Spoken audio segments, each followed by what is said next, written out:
নামাজই পড়েন না তারা শুনেন তিনটা কাজ আপনার জন্য রয়েছে।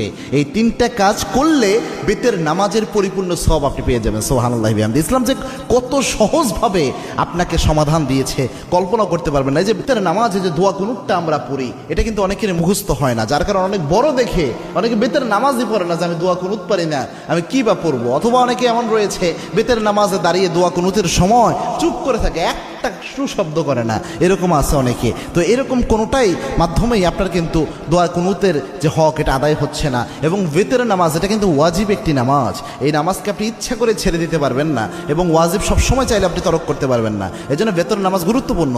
এবং কি আল্লাহর হাবিব সাল্লাল্লাহু আলাইহি ওয়াসাল্লাম বলতেন, ইন্নাল্লাহা বিতরুন ইউহিব্বুল বিতরা, আল্লাহ রাব্বুল আলামিন নিজে বেজরকে আল্লাহ রাব্বুল আলামিন নিজে ভালোবাসেন। সুবহানাল্লাহ। এবং আল্লাহর হাবিব সাল্লাল্লাহু আলাইহি ওয়াসাল্লাম সফর অবস্থায়ও প্রায় সময় চেষ্টা করতেন বেতের নামাজ যেন ছুটে না যায়। আল্লাহু আকবার। এই জন্য বেতের নামাজ মা বোন যারা রয়েছেন, বিশেষ করে আমার যুবক বাবা ভাইয়েরা যারা রয়েছেন এবং আমার বাবাজিরা যারা রয়েছেন, বেতের নামাজে আপনি দোয়া কুনুত পারছেন না, আপনি কি করবেন? প্রথম যদি আপনি দোয়া কুনুত না পারেন তাহলে আপনি যে দোয়াটা পড়বেন, রব্বানা আতিনা ফিদ দুনিয়া হাসানাহ ওয়া ফিল আখিরাতি হাসানাহ ওয়া কিনা আযাবান নার। এই যে আয়াতের একটা অংশ, একটা দোয়া আল্লাহ রাব্বুল আলামিন দিয়েছেন, এই দোয়াটা আপনি প্রথম পড়ার চেষ্টা করবেন। বেতের যে সময়টা এই দোয়া পড়বেন, রব্বানা আতিনা ফিদ দুনিয়া হাসানাহ ওয়া ফিল আখিরাতি হাসানাহ ওয়া কিনা আযাবান নার। এটা পারলেন না ধরেন আপনি, তখন আপনি কি পড়বেন? আল্লাহুম্মা গফিরলি, আল্লাহুম্মা গফিরলি, আল্লাহুম্মা গফিরলি।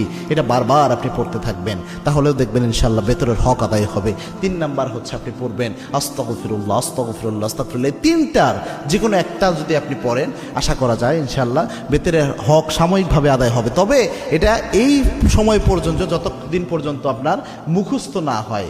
আপনি চেষ্টা করতেছেন মুখস্থ করার জন্য, পাশাপাশি এটা দিয়ে চালায়া যাবেন। এটা আপনি সারা জীবন করবেন, এটা কিন্তু হবে না। দুনিয়ার সব আপনি মুখস্থ করতে পারেন, মাথায় রাখতে পারেন, আর যেটা মৌলিক একটা বিষয় ইসলামের, এটা মাথায় রাখতে পারবেন না, এটা কিন্তু হতে পারে না। এই জন্য চেষ্টা করবেন যত দ্রুত সম্ভব কয়েকদিন রিডিং পড়েন, রাতের বেলায় ঘুমানোর আগে দোয়া কুনুতটা রিডিং পড়েন, দেখবেন ইনশাআল্লাহ আস্তে আস্তে মুখস্থ হয়ে যাবে। আল্লাহ রাব্বুল আলামিন আমাদের আমল করার তৌফিক দান করুন। আল্লাহুম্মা আমিন।